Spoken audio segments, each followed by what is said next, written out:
जिस दिन आपने इस सच को जान लिया कि हमारे पूर्वज बौद्ध थे, हम उस इतनी रिच हमारी सांस्कृतिक विरासत इतनी रिच है, हम लोग बुद्ध के वंशज हैं, हम लोग सम्राट अशोक के वंशज हैं, हम लोग डॉक्टर बाबा साहब अम्बेडकर के वंशज हैं। हमारे अंदर डॉक्टर बाबा साहब अम्बेडकर का, संत गाडगे महाराज का, संत कबीरदास जी का, संत गुरु रविदास जी का, हमारे अंदर पेरियार का, नारायण गुरु का खून हमारे अंदर है।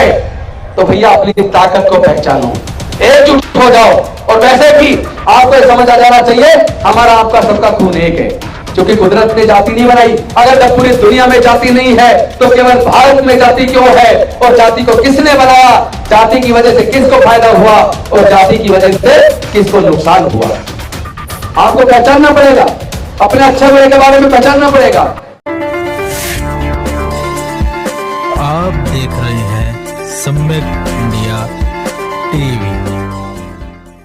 भगवान बुद्ध, महर्षि वाल्मीकि जी, संत गुरु रविदास जी, संत कबीरदास जी, गुरु नानक देव जी, ज्योतिबा फूले जी, सावित्रीबाई फूले जी, फातिमा शेख जी, साहू जी महाराज, शिवाजी महाराज, नारायण गुरु, पेरियार यूनिवर्सिटी विनायकर जी, डॉक्टर बाबा साहब अम्बेडकर जी, माता रमाबाई जी, माननीय शांतिनाथ साहब और समाज के सभी महापुरुषों के चरणों में कोटि कोटि नमन करते हुए आदरणीय भिक्षु संघ, सभी नेतागण और साथियों सभी को क्रांतिकारी जय भीम और विनम्र नमो बुधाय।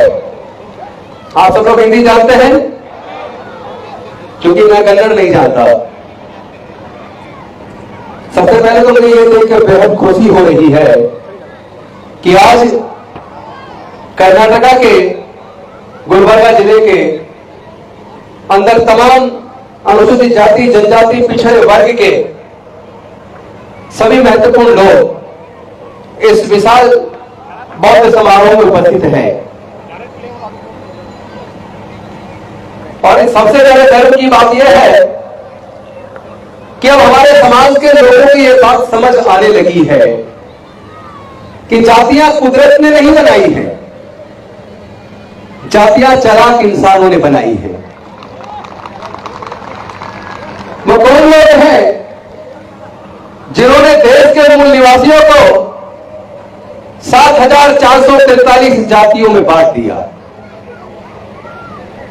उनको पहचानना बहुत जरूरी है। वो कौन लोग हैं जिन्होंने 3,500 साल तक देश के बहुजनों को, मूल निवासियों को, जिन्हें आज अनुसूचित जाति, जनजाति और पिछड़े वर्ग के रूप में जाना जाता है, वो कौन लोग हैं जिन्होंने इन लोगों को 3,500 साल तक पढ़ने लिखने से वंचित रखा? वो कौन लोग हैं जिन्होंने भारत के इस 90% समाज को व्यापार करने से वंचित रखा? वो कौन लोग हैं जिन्होंने लगभग 3,500 साल तक संपत्ति से, मानवता के दर्जे से भारत के लगभग 90% लोगों को वंचित रखा? ये वही लोग हैं जो देश के सारे संसाधनों पर कब्जा करके बैठ गए हैं। ये वही लोग हैं जिन्होंने जातियों का निर्माण किया। ये वही लोग हैं जिन्होंने समाज को टुकड़े टुकड़ों में बांट दिया। ये वही लोग हैं जिनकी वजह से भारत हजारों साल गुलाम रहा। ये वही लोग हैं जिन्होंने भारत के 90% लोगों को शस्त्र धारण नहीं करने दिए। भारत अगर इतने लंबे समय तक अनेकों बार गुलाम रहा, चाहे वो गुलाम वंश का गुलाम रहा हो, चाहे तुगलक वंश का रहा हो, चाहे खिलजी वंश का रहा हो, चाहे लोधी वंश का रहा हो, चाहे मुगलों का रहा हो और चाहे अंग्रेजों का रहा हो, भारत अगर हजारों साल तक गुलाम रहा तो उसके लिए जिम्मेदार कौन है? क्या वो लोग नहीं है जिन्होंने भारत के मूल निवासियों को शस्त्र धारण करने की और शस्त्र कला सीखने की योग्यता से वंचित रखा? अगर हमारे लोगों को शस्त्र धारण करने का अधिकार दिया होता, हमारे लोगों को शस्त्र चलाना सिखाया होता तो कभी भी भारत गुलाम ना होता। अगर हमारे लोगों के पढ़ने लिखने पर हजारों साल तक धार्मिक बंदिश ना होती तो दुनिया के सामने शिक्षा के क्षेत्र में भारत कभी भी पिछड़ा ना होता। हमें अपने अच्छे और बुरे के बारे में समझना होगा। हमें पहचानना होगा ऐसे लोगों को, वो कौन लोग हैं जो देश के दुश्मन हैं। ये वही लोग हैं जिन्होंने देश को टुकड़े टुकड़ों में बांट दिया। ये वही लोग हैं जो जाति और धर्म के नाम पर उन्माद पैदा करते हैं। ये वही लोग हैं जिनसे आज ये सवाल जरूर पूछना चाहिए कि देश के अंदर जितने कॉलेज हैं उनमें कौन लोग प्रोफेसर हैं। अगर देश शिक्षा के क्षेत्र में दुनिया के सामने पिछड़ गया, इसके लिए वो प्रोफेसर जिम्मेदार हैं जिन्होंने पढ़ाई लिखाई पर अपना कब्जा रखा। आज मैं देश के तमाम दलितों, पिछड़ों और आदिवासियों से पूछना चाहता हूं, देश के अंदर जितने भी यूनिवर्सिटीज हैं, उन यूनिवर्सिटीज में 2% से भी कम लोग दलित, पिछड़े, आदिवासी, जिनकी संख्या लगभग 85% है, उस समाज से 2% से भी कम लोग विश्वविद्यालयों के वाइस चांसलर्स हैं। क्या हमारे लोगों में योग्य और काबिल लोगों की कमी है क्या? आप हमें मौका ही नहीं दोगे तो वे संस्थानों को हम चलाएंगे कैसे?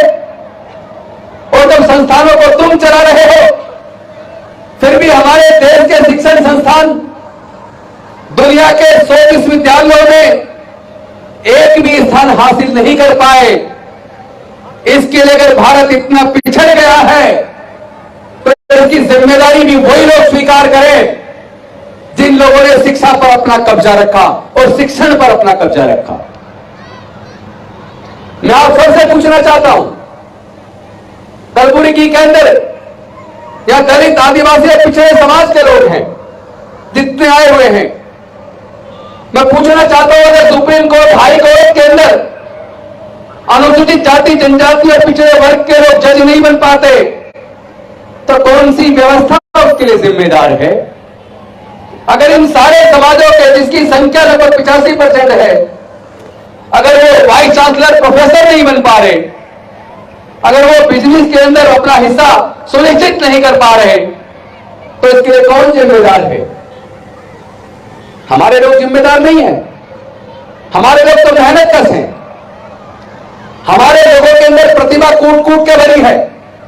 हम लोग इतने काबिल हैं कि देश के अंदर जितने प्रकार की भी फसलें उगती हैं, जितने प्रकार का भी अन्न उगता है, उन सब फसलों को मजदूर के तौर पर अगर उगाने का कोई काम करता है तो वह हमारा मेहनत का समाज करता है।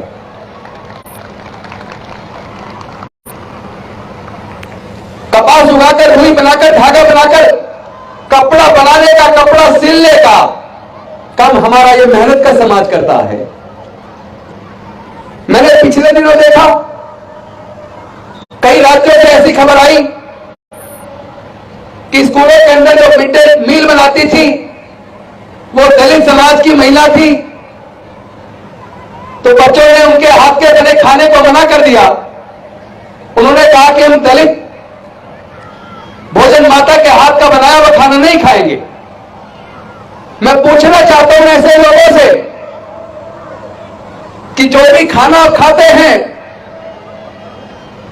खेत का मालिक कोई भी हो, लेकिन उस फसल को मजदूर के तौर पर उगाने का काम तो हमारे मेहनत का समाज के लोग करते हैं, उसमें हमारा हाथ लगा हुआ है। अगर वो खाना हमारे हाथ से पवित्र हो गया, फिर तो आपको खाना खाना बंद करना होगा। खाने के बजाय हवा पानी पे आपको जिंदा रहना होगा। और ऐसे लोगों को मैं बता देना चाहता हूं, जो जूते और चप्पल तुम पहनते हो, वो जूते और चप्पल भी हमारे समाज के लोग बनाते हैं। जो कपड़े आप पहनते हो, वो कपड़े भी हमारे समाज के लोग बनाते हैं। जिन कॉलेज के अंदर आपके बच्चे पढ़ते हैं, जिन स्कूलों के अंदर आपके बच्चे पढ़ते हैं, उन इमारतों का निर्माण भी मजदूर के तौर पर हमारे समाज के लोग करते हैं। जिन अस्पतालों में आप इलाज कराने जाते हो, उन अस्पतालों का निर्माण भी मजदूर के तौर पर हमारे समाज के लोग करते हैं। जिन मंदिरों में आप पूजा करने जाते हो, उन मंदिरों का निर्माण और उन मंदिरों में जो मूर्तियां लगाई जाती हैं, उन मूर्तियों का निर्माण भी शिल्पकार के तौर पर हमारे बहुजन समाज के लोग करते हैं। तो क्या आप उन मंदिरों में जाना बंद कर दोगे? अगर आप दलित समाज की महिला के हाथ का खाना बना हुआ खाने को इनकार करते हो, तो आपको कपड़े पहनना छोड़ना होगा, आपको जूते चप्पल पहनना छोड़ना होगा। क्या क्या छोड़ोगे आप? ऐसे तो भारत नहीं चलेगा, ऐसे कभी भी भारत मजबूत नहीं हो सकता। मुझे डॉक्टर बाबा साहब अम्बेडकर जी का 25 नवंबर 1949 का भाषण जो उन्होंने संविधान सभा के सामने दिया था, उसमें उन्होंने ये कहा था कि भारत एक मजबूत राष्ट्र के रूप में विकसित होगा, इस पर मुझे संदेह नहीं है, लेकिन भारत आजाद बना रहेगा और भारत के लोगों की आजादी बनी रहेगी, इस बात पर मुझे संदेह है। उन्होंने दो चिंताएं जाहिर की। डॉक्टर बाबा साहेब अम्बेडकर जी ने 25 नवंबर 1949 को संविधान सभा के सामने आजादी को लेकर दो चिंताएं जाहिर की थी। एक चिंता यह थी कि जिस दिन भारत के लोग धर्म को देश से ऊपर मानने लगेंगे, उस दिन भारत की आजादी खतरे में चली जाएगी। और दूसरी चिंता उन्होंने यह जाहिर की थी, जिस दिन भारत के लोग देश के किसी नेता के प्रति इतने अंधभक्त हो जाएंगे कि उसके अच्छे बुरे के बारे में सोचे बिना उसके सारे निर्णयों को आंख मीच कर मानने लगेंगे, उसकी जय जयकार करने लगेंगे, चाहे वो नेता जनता का पूरा भविष्य ही बर्बाद क्यों ना कर दे, फिर भी उसके नाम के जयकारे लगाएंगे। उस दिन पेपर पे भारत के लोगों की आजादी रहेगी, लेकिन भारत के लोग अपनी आजादी खो देंगे। आज डॉक्टर बाबा साहेब अम्बेडकर जी की 25 नवंबर 1949 को संविधान सभा में जाहिर की हुई दोनों चिंताएं सच साबित हो रही हैं। इसीलिए भारत के लोग अपनी आजादी खो चुके हैं। जो लोग जिन्होंने उनके रोजगार छीन लिए, जिन्होंने देश के अंदर धर्म के नाम पर, जाति के नाम पर नफरत बढ़ा दी, फिर भी ऐसे लोगों का कुछ लोग गुणगान करने में लगे हैं। मैं एक सवाल आप सबसे पूछना चाहता हूं, जितने लोग यहां बैठे हैं आप सबसे पूछना चाहता हूं, देश के अंदर जो बड़े बड़े शिक्षण संस्थान बने हैं, जैसे IIM बना है, IIM के अंदर एक साल की फीस एक बच्चे की 20 लाख से भी ज्यादा है। मैं आप सबसे पूछना चाहता हूं, क्या SC, ST, OBC के 99% लोग अपने बच्चे की पढ़ाने के लिए IIM के लिए 20 लाख का खर्चा एक साल का उठा सकते हैं क्या? नहीं उठा सकते ना। लेकिन वो संस्थान बने किसके पैसे से हैं? बने तो जनता के पैसे से है ना। बनाया तो सरकार ने जनता के पैसे से है। तो ऐसे शिक्षण संस्थानों का क्या फायदा जिसमें जनता अपने बच्चों की पढ़ाई का खर्च ही ना उठा पाए? तो क्या ऐसे शिक्षण संस्थान, चाहे वो IIM हो, चाहे IIT हो, चाहे इंजीनियरिंग कॉलेज हो, चाहे मैनेजमेंट कॉलेज हो, चाहे मेडिकल कॉलेज हो, चाहे लॉ कॉलेज हो, उन सब के अंदर पढ़ाने के लिए, एक बच्चे को पढ़ाने के लिए, एक डिग्री कराने के लिए कई कई लाख रुपया चाहिए। और बहुजन समाज के तो 99% लोग लाखों रुपए का पढ़ाई का खर्चा नहीं उठा सकते। जबकि जितने भी सरकारी इंजीनियरिंग कॉलेज बने हैं, सरकारी लॉ कॉलेज बने हैं, सरकारी मैनेजमेंट कॉलेज बने हैं, ये सारे कॉलेज सरकार ने जनता के पैसे से बनाए हैं, लेकिन जनता अपने बच्चों को पढ़ाने का खर्चा नहीं उठा सकती। तो मैं आप सबसे पूछना चाहता हूं, क्या सरकारों ने जनता के पैसे से पैसे वाले लोगों के बच्चों को पढ़ाने के लिए इतने बड़े बड़े इंस्टीट्यूट बनाए हैं क्या? क्या यह सवाल बनता है या नहीं बनता? जो लोग मेरी बात से सहमत हैं, वो अपने जगह बैठे बैठे दोनों हाथ उठाकर इस बात का समर्थन कीजिए, क्या ये सारे सरकारी संस्थान, क्या सरकार ने जनता के पैसे से केवल पूंजीपतियों के बच्चों को पढ़ाने के लिए बनाए हैं क्या? तो फिर हमारे बच्चों के भविष्य का क्या होगा? हमारे बच्चे कहां पढ़ेंगे? जानबूझ के एक साजिश रची गई है, उस साजिश की तरफ आपका ध्यान नहीं है। एक एक करके जो भारत की कंपनियां थी, वो सारी कंपनियां भारत सरकार ने एक एक करके बेच दी। भारत की सरकार ने इंडियन रेलवे बेच दिया, बैंक बेच दिए, इंश्योरेंस कंपनियां बेच दी, आईटीडीसी के होटल बेच दिए, पेट्रोलियम कंपनियां बेच दी, गैस कंपनियां बेच दी। मैं आपसे पूछना चाहता हूं, जो सरकार देश के संस्थानों को बेचती जा रही है, क्या उसे काबिल सरकार कहेंगे, निकम्मी और नकारा सरकार कहेंगे? निकम्मी और नकारा सरकार कहेंगे ना। जो देश के संसाधनों को बेच दे, ऐसी सरकारों को क्या हम ये नहीं मानेंगे कि वो देश के साथ गद्दारी कर रहे हैं, देश के लोगों के हक अधिकार के साथ गद्दारी कर रहे हैं? क्या हम लोगों को ये नहीं समझना चाहिए कि एक जमाना था जब पूरे देश के अंदर प्राइवेट स्कूल नहीं होते थे, पूरे देश के अंदर सरकारी स्कूल होते थे। अचानक क्या हुआ? उन्हीं सरकारी स्कूलों से पढ़ के, हमने तो सर्वे करवाया है, उन्हीं सरकारी स्कूलों से पढ़ के हमारे बच्चे आईएएस बने, आईपीएस बने, डॉक्टर बने, इंजीनियर बने, जज बने, कलेक्टर बने, साइंटिस्ट बने, प्रोफेसर बने, क्योंकि सरकारी स्कूलों में पढ़ाई बहुत अच्छी थी। तो फिर ऐसा क्या हो गया कि लगभग 40 साल पहले सरकारी स्कूलों को कमजोर करना शुरू कर दिया, एक एक करके प्राइवेट स्कूल खुलते चले गए, और प्राइवेट स्कूल इतने खुल गए, उनकी पढ़ाई की फीस इतनी ज्यादा है कि एक बच्चे को प्राइवेट स्कूल में पढ़ाने के लिए कम से कम उसकी फीस का खर्चा, किताबों का खर्चा, वर्दी का खर्चा, ट्यूशन का खर्चा, ट्रांसपोर्ट का खर्चा जोड़ लिया जाए तो एक बच्चों को पढ़ाने के लिए एक माँ बाप को कम से कम 8 से 10 हजार रुपया महीना चाहिए। हर परिवार में कम से कम 2 बच्चे हैं, तो केवल 2 बच्चों को पढ़ाने के लिए एक माँ बाप को कम से कम 15 से 20 हजार रुपया महीना चाहिए। और हमारे दलित पिछड़े आदिवासी समाज के पूरे 99% ऐसे लोग हैं जिनके पूरे परिवार की इनकम अगर एक महीने की जोड़ ली जाए तो 10,000 से 20,000 के बीच में हर महीने हमारे लोग कमाते हैं। तो क्या ऐसे हमारे 99% परिवार के लोग अपने बच्चे को प्राइवेट स्कूल में पढ़ाने का 15 से 20,000 रुपए महीने का खर्चा उठा सकते हैं क्या? नहीं उठा सकते ना। इसका मतलब सरकारी स्कूलों को जानबूझ के बर्बाद किया, क्योंकि सरकारी स्कूलों में दलितों के, पिछड़ों के, आदिवासियों के बच्चे पढ़कर जज, इंजीनियर, डॉक्टर, कलेक्टर बनने लगे, सम्मान का जीवन जीने लगे। उनको ये बात रास नहीं आई। उन्होंने सोचा अगर इसी तरह गरीबों के, दलितों के, पिछड़ों के, किसानों के, मजदूरों के बच्चे पढ़ लिख कर जज, doctor, engineer, collector, scientist, professor बनेंगे तो उनकी फैक्ट्रियों में सस्ते मजदूर कहां से आएंगे? बहुत बड़ी साजिश रची गई है दोस्तों, देश के दलितों, पिछड़े, आदिवासी और माइनॉरिटीज के साथ बहुत बड़ी साजिश रची गई है, और यह साजिश सरकारों ने रची है। हमें और आपको सोचना पड़ेगा। हम लोग बिल्कुल आंख मीच कर किसी भी बात को ऐसे ही मान लेते हैं कि नेताजी कह रहे तो ठीक कह रहे हैं। नेताओं पे भरोसा करने की बजाय जो सामाजिक नेतृत्व करने वाले लोग हैं, जो धम्म का काम कर रहे हैं, जो सोशल वर्क कर रहे हैं, जो एक दूसरे की मदद के लिए हमेशा आगे खड़े रहते हैं, ऐसे लोगों के का सम्मान करना चाहिए। नेताओं के गले में माला डालने की बजाय जो समाज के लिए काम करते हैं, समाज के लिए मरने को तैयार रहते हैं, समाज की सेवा के लिए तत्पर रहते हैं, ऐसे लोगों का सम्मान करो। नेताओं का सम्मान करने से कुछ मिलने वाला नहीं है। हमारी दिक्कत यह है, एक नेताजी आते हैं, हम उस नेता के लिए सब लोग सम्मान के रूप में बड़े बड़ी मालाएं लेके खड़े हो जाते हैं, और जो लोग अपना घर बार बेच के समाज के लिए अपना पूरा जीवन लगा देते हैं, उनको हम सम्मान नहीं देते। ये गलत है। जो लोग समाज के लिए काम करते हैं, जो लोग देश के लिए काम करते हैं, ऐसे लोगों को हमें सम्मान देना चाहिए।